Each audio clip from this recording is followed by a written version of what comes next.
ഒരുപാട് പഴയ വിഷ്വൽസ് അതുപോലെ ബുക്സ് ഒരുപാട് വായിച്ചിരുന്നു ആ സമയത്ത് MGR സാറിനെ കുറിച്ച്. അങ്ങനെയാണ് പിന്നെ അത് ചെയ്യുന്നത്. അപ്പോൾ പിന്നെ എൻ്റെ അടുത്ത് ഗൗതം പറഞ്ഞിരുന്നു ലൈക്ക് എക്സാക്ട്ലി അത് റീപ്രൊഡ്യൂസ് ചെയ്യേണ്ട, അത് ഇന്ദ്രജിത്തിന്റെ സ്റ്റൈലിൽ തന്നെ ചെയ്താൽ മതി, മിമിക് ചെയ്യേണ്ടെന്ന് പറഞ്ഞു. അപ്പോൾ അങ്ങനെ ഞാൻ എൻ്റെ ഒരു രീതിയിലാണ് അത് അവർ ഇതിനെ അപ്രോച്ച് ചെയ്യുന്നത്. പക്ഷെ അത് somewhere it worked out well. ഇരുവർ കാണാതെ എങ്ങനെ പിടിച്ചു തന്നു? ഇരുവർ കണ്ടു, ഞാൻ കണ്ടിട്ടുണ്ട്. ഇരുവർ നേരത്തെ കണ്ടിട്ടുണ്ട്. ഇങ്ങനെ ഒരു റോള് വരുമ്പോ ആർക്കാലും ഗോ ടു പടായിട്ട് ഇരുവർ ഉണ്ടാവും. അതെ, അല്ല സി ഈവൻ ഇരുവറിലാണെങ്കിൽ കൂടി ഇപ്പൊ MGR സാറിനെ അവതരിപ്പിച്ചിരിക്കുന്നത് ലാലേട്ടന്റെ ഒരു സ്റ്റൈലിലാണ് ചെയ്തിരിക്കുന്നത് എന്ന് പറഞ്ഞതുപോലെ അത് തന്നെയായിരുന്നു ഗൗതമിനും ആവശ്യം. ഗൗതം പറഞ്ഞു മിമിക് ചെയ്യാൻ പോണ്ട, മിമിക് ചെയ്ത് കഴിഞ്ഞാൽ ചിലപ്പം പെർഫോമൻസ് വിൽ ഫോൾ ഫ്ലാറ്റ്. അപ്പോൾ ഇന്ദ്രജിത്തിന്റെ രീതിയിൽ ആ ഒരു MGR സാറിന്റെ ആ ചേരുവകൾ മനസ്സിലാക്കി ഇന്ദ്രജിത്തിന്റെ രീതിയിൽ പെർഫോം ചെയ്താൽ മതി എന്ന് പറഞ്ഞു. അപ്പൊ അതുകൊണ്ടായിരിക്കാം ആ ഒരു യുണീക്നെസ് ആ ഒരു കഥാപാത്രത്തിന് ഉണ്ടായത്. ഏതായാലും ആ ഒരു സീരീസ് ഭയങ്കര ക്രിട്ടിക്കൽ അക്ലൈംഡ് ആണ്. ബൈചേട്ടൻ അങ്ങനെ ഒരു പ്രിപ്പറേഷൻ ഒക്കെ ഉണ്ടായിട്ടുണ്ടോ എപ്പോഴെങ്കിലും കരിയറിൽ? പ്രിപ്പറേഷന് വേണ്ടിയിട്ടുള്ള അങ്ങനെ അന്തം വിട്ട റോളുകളൊന്നും എനിക്ക് കിട്ടിയിട്ടില്ല. ഇപ്പം എനിക്ക് ഇവിടെ നിന്ന് ഈ ചാന്ത് പൊട്ടെന്ന് സിനിമ ദിലീപ് ചെയ്ത റോളുണ്ട്, ഭയങ്കര പ്രയാസമാണ് ചെയ്യാൻ. അതെ അതെ. അപ്പം അങ്ങനെയൊക്കെയുള്ള ചലഞ്ചിങ് ആയിട്ടുള്ള ക്യാരക്ടേഴ്സ് വരുമ്പോൾ മാത്രമേ ഈ വലിയ പ്രിപ്പറേഷൻ്റെ ആവശ്യം വരുന്നുള്ളൂ.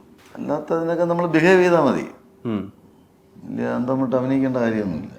ഭയങ്കര ബിലീവബിൾ ആണ് ബൈചേട്ടനെ ഒന്ന് പോലീസ് ഓഫീസർ റോളുകളിൽ കാണാനും, രണ്ട് അങ്ങനെ പറയുന്നത് ശരിയാണെന്നറിയില്ല ഈ ഉഡായിപ്പ് റോളുകളിൽ കാണാനും ഭയങ്കര എളുപ്പമാണ്, വിശ്വാസ്യത കുറെ കൂടും. ഞാൻ ഉടായ്പ അല്ലെങ്കിൽ എനിക്ക് ചുറ്റും നിൽക്കുന്നവരൊക്കെ കുറച്ച് ഉടായ്പുള്ളവന്മാരാണ്. അത് ഒബ്സർവ് ചെയ്ത് വെച്ചാൽ മതി, അപ്പൊ അത് അഭിനയിക്കാൻ വലിയ പ്രയാസമില്ല. പിന്നെ ചെറുപ്പത്തില് ഞാൻ പറയുന്നതിന്റെ ഇടയിൽ കയറി പിന്നെ അതുപോലെ ഞാൻ ജീവിതത്തിൽ SI ആണെന്ന് ആഗ്രഹിച്ച ആളാണ് ജീവിതത്തില്. അപ്പൊ അതുകൊണ്ട് ആ പോലീസ് വേഷം എനിക്ക് ചേരുന്നതാണ്, എനിക്കത് കൈകാര്യം ചെയ്യാൻ അറിയാം എങ്ങനെയാണെന്ന്. ഒരുപാട് പോലീസുകാർ കൂട്ടുകാരായിട്ടുണ്ട്. അപ്പൊ അതിന്റെയൊക്കെ കുറേശ്ശെ ഈ പറഞ്ഞാൽ ഒബ്സർവ് ചെയ്ത് വെച്ചിട്ടുണ്ട്. പണ്ടത്തെ സിനിമകളിലൊക്കെ ഈ ഡയലോഗുകളുടെ കൂടെയുള്ള ബൈചേട്ടൻ അഡീഷൻസ് ഉണ്ടായിരുന്നല്ലോ. ഇപ്പൊ ഉദാഹരണത്തിന് മാട്ടുപട്ടി മച്ചാനില് കമ്പം, തേനി, സ്റ്റാച്യു, പേട്ട എന്ന് പറയുന്ന ആ ഏരിയ ബൈചേട്ടൻ കയ്യിൽ നിന്നിടുന്നതാണ്. ഇപ്പോഴും അങ്ങനെ കയ്യിൽ നിന്നിടാനുള്ള ആവേശം അങ്ങനെയൊക്കെ അവസരം കിട്ടിയ ഇടും. അതിനുണ്ട് നമ്മുടെ സാഹചര്യമായിട്ട് ഒത്തു വരുന്ന സന്ദർഭം, സിറ്റുവേഷനായിട്ട് മാച്ച് ചെയ്യുന്നതാണെങ്കിൽ കൈ എന്ന് പറയുന്നത് അത് കറക്റ്റ് ആയിരിക്കണം. പക്ഷെ പറയുന്നത് അല്ലെങ്കിൽ അത് പാളും. പറയുന്നത് കറക്റ്റ് അനുയോജ്യമായ സിറ്റുവേഷനിലാണെങ്കിൽ കറക്റ്റ് ആയിരിക്കും. ദീപക് ഒരു ടാസ്ക് തരാം. ഏറ്റവും അധികം നന്നായി ഉരുളക്കുപ്പേരിയുള്ള മറുപടികൾ പറയുന്നത്, തഗ് ലൈഫ് മറുപടികൾ പറയുന്നത് ഇവരിൽ ആരാണ്? പൃഥ്വിരാജ്, മല്ലിക സുകുമാരൻ, ശ്രീനിവാസൻ, മുകേഷ്, ബൈജു. ബൈജുട്ടൻ എന്താ ബൈജേട്ടൻ പ്രത്യേകത? അല്ല, ബൈജുട്ടൻ ജീവിതത്തിലും അങ്ങനെയാണ്. ഇപ്പൊ സിനിമയിലും മാത്രമല്ല, ഇപ്പം പൃഥ്വിയെ സംബന്ധിച്ചാണെങ്കിലും മുകേഷ് ഏട്ടനെങ്കിലും അവര് സിനിമയിൽ പറയുന്ന ടക്ക് ലൈഫ് നമ്മൾ ഭയങ്കരമായിട്ട് ശ്രദ്ധിക്കുന്നു. പുള്ളിക്കാരൻ, ഞാൻ അതാ കുറച്ചു മുമ്പ് പറഞ്ഞത്, പുള്ളിക്കാരൻ പറയുന്നതെല്ലാം തഗ്ഗാണ്. അത് പുള്ളിക്കാരൻ്റെ നേച്ചറിലുള്ളതാണ്. ദൈവം അനുഗ്രഹിച്ചു കൊടുത്ത ഒരു കഴിവാണ് തഗ്.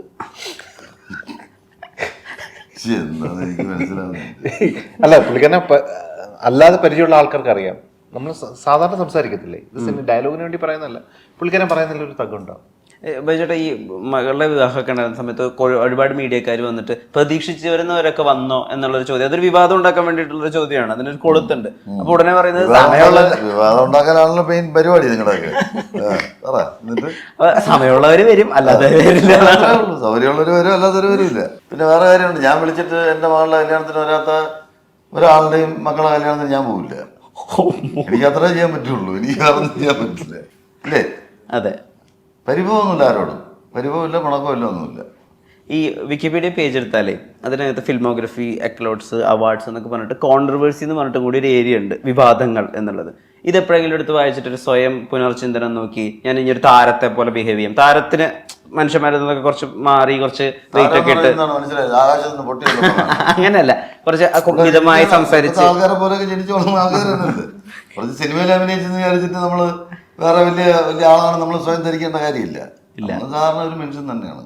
അല്ല, ഞാൻ പറയുന്നത് കുറച്ച് മിതമായിട്ടൊക്കെ സംസാരിച്ച് വളരെ ഉത്തരങ്ങളൊക്കെ ആറ്റിക്കുറുക്കി കൊടുത്ത് അങ്ങനെയുള്ളൊരു ജീവിതം ജീവിക്കാനൊന്നും അത് ഭയങ്കര ആർട്ടിഫിഷ്യലായി പോയില്ലേ.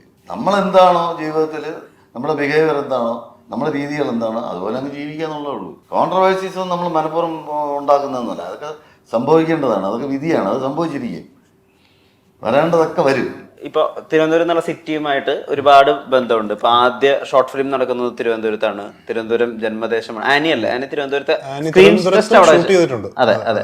അപ്പൊ ഈ ട്രിവാൻഡ്രം സിറ്റിയുമായി ബന്ധപ്പെട്ട് അല്ലെങ്കിൽ ഒരു നമ്മള് ജനിച്ചു വരുന്ന ഒരു ഭൂമികയിൽ നമ്മളൊരു ക്യാരക്ടർ ആവുന്ന അത് ഇപ്പൊ വട്ടുജനും വെട്ടുവിഷ്ണുവിനൊക്കെ അങ്ങനത്തെ ഒരു പ്രത്യേകത ഉണ്ടല്ലോ, അത് നമുക്ക് ഞാൻ കണ്ടദാസാറയിലും കാണാൻ പറ്റും. ഒരു നേറ്റിവിറ്റി ഡെഫിനറ്റ്ലി ഫീൽ ചെയ്യും. കാരണം ട്രിവാൻഡ്രത്ത് ജനിച്ച് വളർന്ന് അവിടെ തന്നെ ഇയാളുടെ സിസ്റ്ററും കൂട്ടി ഒരു വീട്ടിൽ വർഷങ്ങളായിട്ട് ജീവിക്കുന്ന ഒരു കഥാപാത്രമാണ്. അപ്പോൾ അതിൻ്റെ ഒരു നേറ്റിവിറ്റി തീർച്ചയായിട്ടും ആ ഒരു കഥാപാത്രത്തിനുണ്ട്. പക്ഷെ അങ്ങനെ തിരുവനന്തപുരം സിറ്റിയുടെ കഥയല്ല, പക്ഷെ തിരുവനന്തപുരം സിറ്റി ബാക്ക്ഡ്രോപ്പിലുണ്ടെങ്കിലും തിരുവനന്തപുരം സിറ്റിയിൽ നടക്കുന്ന ഒരു സബ്ജക്റ്റാണ്. അല്ല ട്രിവാൻഡ്രം എന്താണ് എന്ന് റിഫ്ലക്ട് ചെയ്യുന്ന ഒരു സിനിമയല്ല ഞാൻ കണ്ടതാ സാറേ. പക്ഷെ എന്നാൽ it will be part of the cinema, അത്രേ ഉള്ളൂ. മുംബൈ ടാക്സി എന്നുള്ള സിനിമ ലഭിച്ചത് ഇങ്ങനെ ഈ ഹെയർ സ്റ്റൈല് കാരണമാണെന്ന് ഒരു പണ്ടത്തെ അഭിമുഖത്തിൽ ഞാൻ വായിച്ചിട്ടുണ്ട്. അപ്പൊ ഈ ഹെയർ സ്റ്റൈൽ തന്നെയാ ഒരു ഐഡന്റിറ്റി ആയിട്ട് നമുക്ക് മനസ്സിലാവുന്നത് ആദ്യം ഓർക്കുമ്പോ. പക്ഷെ ഈ സിനിമയിൽ അതല്ല, ആ ഹെയർ സ്റ്റൈൽ അല്ല. അപ്പം അത് നമ്മളൊരാൾ സ്പോട്ട് ചെയ്യുന്ന ഒരു കാര്യമുണ്ടല്ലോ. ചില ആക്ടേഴ്സിനൊക്കെ ചില പ്രത്യേകതകൾ ഉണ്ടാവും, ബൈച്ചേട്ടനൊക്കെ തഗ് എന്നൊക്കെ പറയുന്ന പോലെ. അപ്പൊ അത് മാറ്റുന്നത് ഒരു നെല്ലിന്റെ മുടി ജന്മന ഇങ്ങനെയാണ്. ഓരോരുത്തർ എന്തുമാത്രം കാശ് കൊടുക്കുന്നുണ്ടെന്ന് അറിയാം കാക്കി എടുക്കാനായിട്ട്. എനിക്ക് മുംബൈ ടാക്സി ഒക്കെ ചെയ്യുന്ന സമയത്ത് അത് കഴിഞ്ഞിട്ട് വരുന്ന സിനിമകളെല്ലാം ഒന്നെങ്കിൽ നെക്സ്ലെറ്റ് അല്ലെങ്കിൽ ആണുങ്ങളുമായിട്ട് മറ്റേ ഇടി പിടിക്കുന്ന അങ്ങനത്തെ ക്യാരക്ടേഴ്സാണ് വന്നത്. ചങ്സ് വരെയൊക്കെ അങ്ങനെ തന്നെയാണ് ചെയ്തത്. അത് കുറച്ച് ഹെൽത്തിന് ദോഷമാണെന്നുള്ളത് കൊണ്ട് പിന്നെ ഞാൻ മുടി സ്ട്രെയിറ്റ് ചെയ്തതിന് ശേഷമാണ് ഈ ഒരു സിനിമ ചെയ്തത്.